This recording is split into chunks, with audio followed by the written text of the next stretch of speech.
Oke, Bapak Ibu, di tengah-tengah kita hadir Pak Sumarno.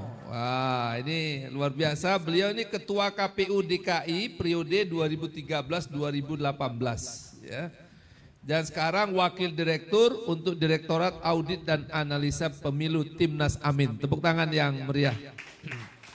Jadi beliau orang yang sangat tepat ya memberi kita materi pada hari ini.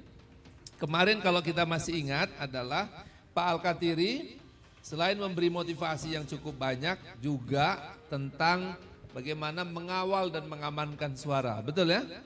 Nah, itu materinya dan sudah kita bagi PDF-nya pada Bapak Ibu. Itu nanti tinggal dipresentasikan aja bagian-bagian mana yang penting khususnya tentang saksi ya. Silakan dibaca ulang. Kemudian tadi malam Pak Adnin Armas sudah banyak motivasi sih tadi malam. Nah, tapi hari ini sampai dengan siang nanti ini betul-betul teknis. Tapi beliau tentu dengan cara beliau insya Allah kita bisa semuanya menangkap ya.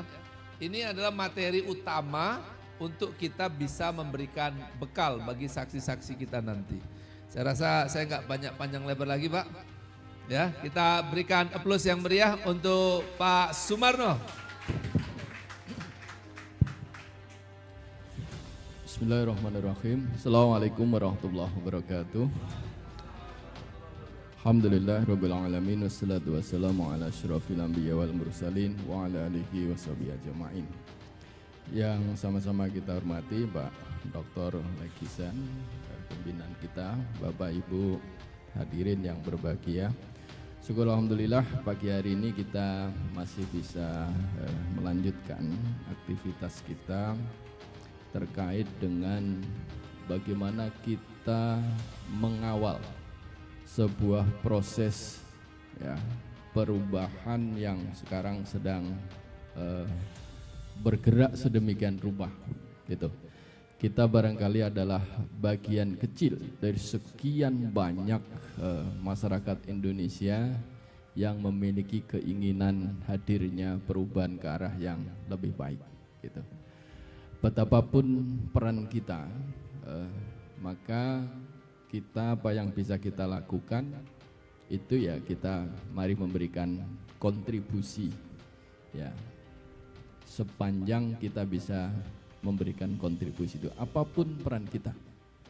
Bapak Ibu yang punya harta barangkali dan juga di tempat lain banyak yang mengkontribusikan hartanya, yang punya keahlian mengkontribusikan keahliannya, yang punya skill tertentu juga seperti itu.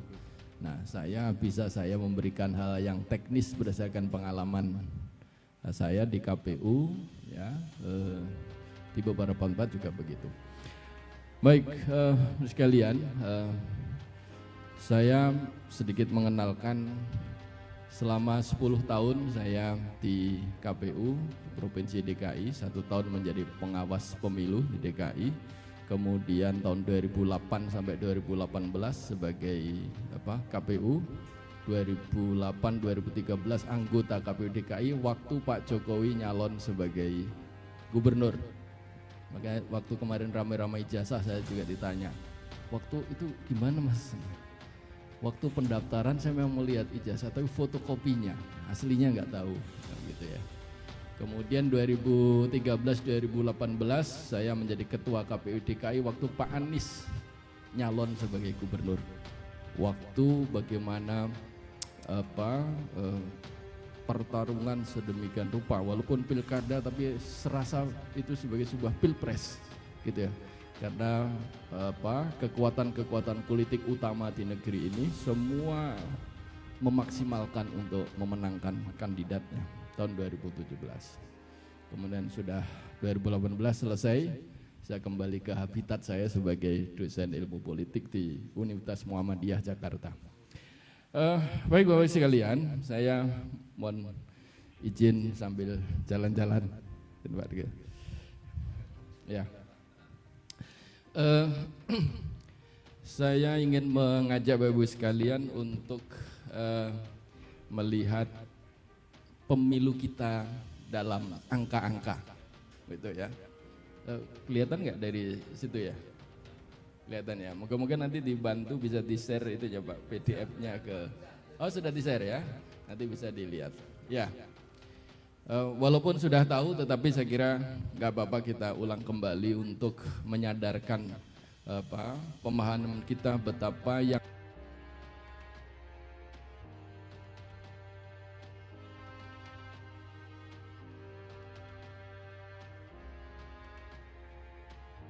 ratus ribu sekian seluruh Indonesia pemilih kita ya. Kemudian jumlah TPS-nya itu jumlah TPS tempat pemungutan suara seluruh Indonesia ada 820.161 ditambah 3.000 di TPS di luar negeri, jadi 823.000 sekian. Nanti akan menjadi pertanyaan, dari 830.000 itu berapa saksi dari Amin yang bisa mengisinya? Itu nanti menjadi pertanyaan kita. 820.000 TPS di seluruh Indonesia, ada di luar negeri ya. Kemudian dari sebagian besar pemilih kita tadi, sekitar 56% itu berdomisili di Pulau Jawa. Jadi sekitar 115 juta itu ada di Pulau Jawa, Jawa Barat sampai dengan Jawa Timur, Jawa Barat, Banten, DKI, Jawa Tengah, Jogja, ya.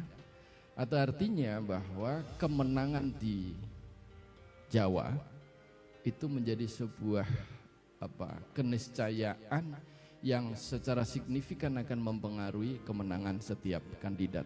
Oleh karena itu kemudian seluruh kandidat akan memberikan fokus yang luar biasa di Pulau Jawa.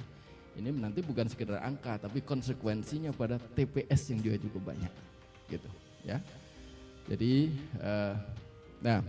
ini sekedar ini. Banten, sayangnya nggak begitu kelihatan, ya 8 juta sekian. Itu kemudian Jawa Barat 35 juta. Jadi Jawa Barat kurang gede ya?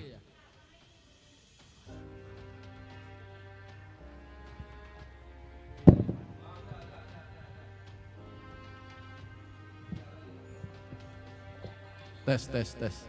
Kedengeran? Ya. Kalau semangatnya kan tadi sudah joget-joget yang tadi ya. Kalau saya dari pabriknya memang begini. Ya, jadi Jawa Barat 35 juta, 7. Jadi ini terbesar pemilih di Indonesia adalah di Jawa Barat. Jadi kemenangan di Jawa Barat itu sangat signifikan menentukan efek bola salju di daerah lain, gitu ya. Kemudian DKI Jakarta di sekitar 8 jutaan, 8,2. Kemudian di Jawa Tengah 28 juta. Ini basisnya Pak Ganjar ya, 28 juta. Jawa Barat, nah itu nanti pertanyaannya, apakah Pak Anies, Pak Prabowo di situ akan tergantung Bapak Ibu semua, gitu ya. Kemudian Jogja 2,8 dan Jawa Timur 31 juta. Ini tempatnya Gus Imin. Kita berharap ada efek elektoral yang signifikan gitu dengan dicalonkannya Caimin sebagai wakil presiden. Karena di Jawa Timur juga sangat signifikan 31 juta gitu. Ya. Bapak sekalian, ini masih ada waktu nggak sampai sebulan ya. Berapa? 24 hari. Itu artinya masih punya kesempatan kita juga untuk mensosialisasikan Pak Anies. Mayoritas pemilih kita itu adalah Gen Z ya, dan kelompok milenial. Itu ini bisa dilihat datanya ya.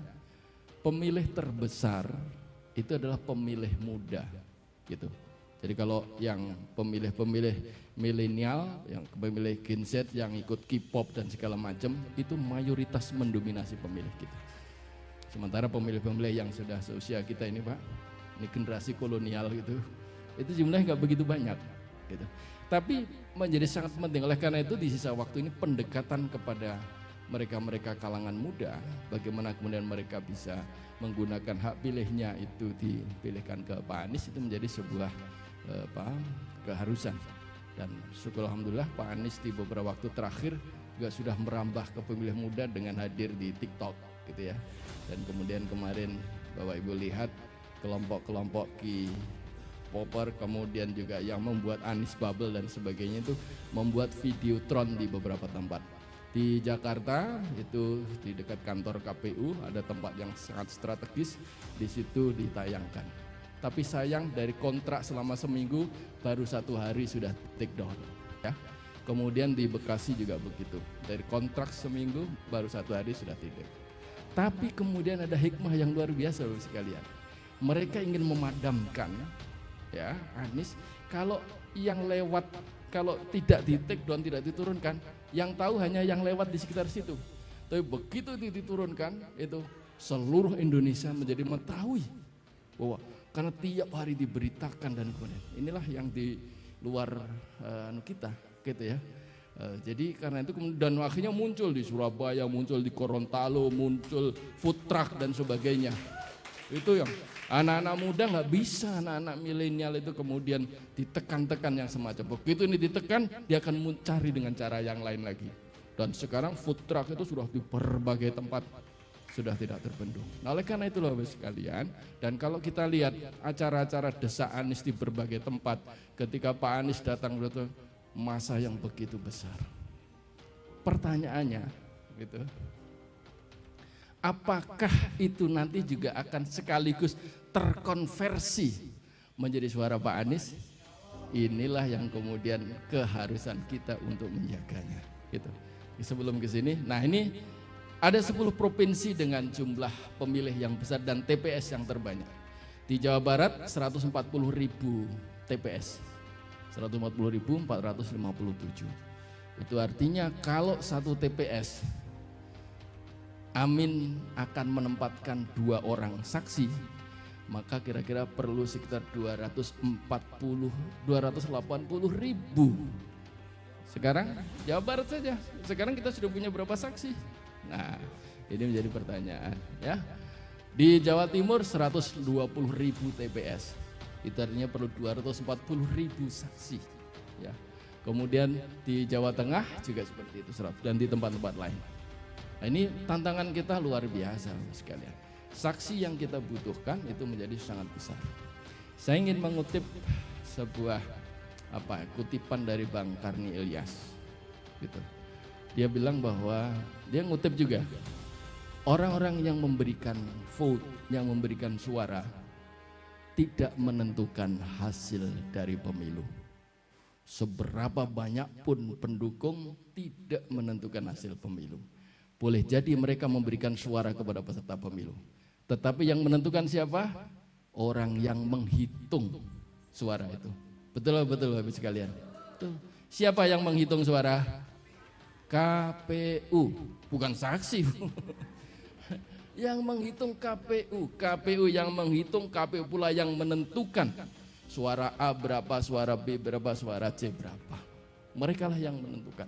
KPU punya otoritas ya yang akan menentukan hasil suara. Oleh karena itulah agar KPU berlaku jujur, berlaku adil, berlaku amanah, perlu dijaga suara itu. Ya, perlu dikawal, perlu diamankan. Nah, kemarin sudah menerima bagaimana mengawal, bagaimana mengamankan, gitu ya. Jadi ini menjadi sebuah keharusan. Nah, ini substansinya sama. Yang ngutip dari Pak Kwi Kianki, gitu. Harus ada gerakan rakyat untuk mengawal perubahan. Dengan cara apa?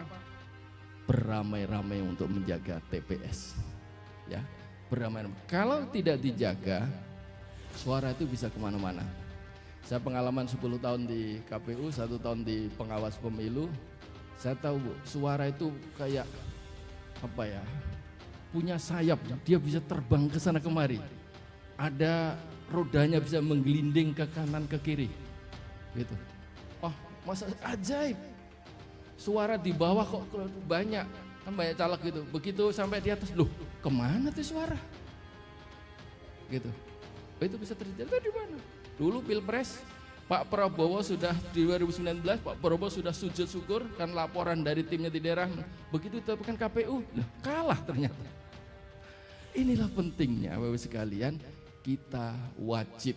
Ini wajibnya bukan kifayah, wajib ain untuk menjaga suara kita. Gitu. Jadi kalau kita sayang sama Pak Amin, kita merindukan hadirnya perubahan, kita merindukan hadirnya negeri yang lebih baik, kuncinya adalah menjaga suara Pak Amin. Itu.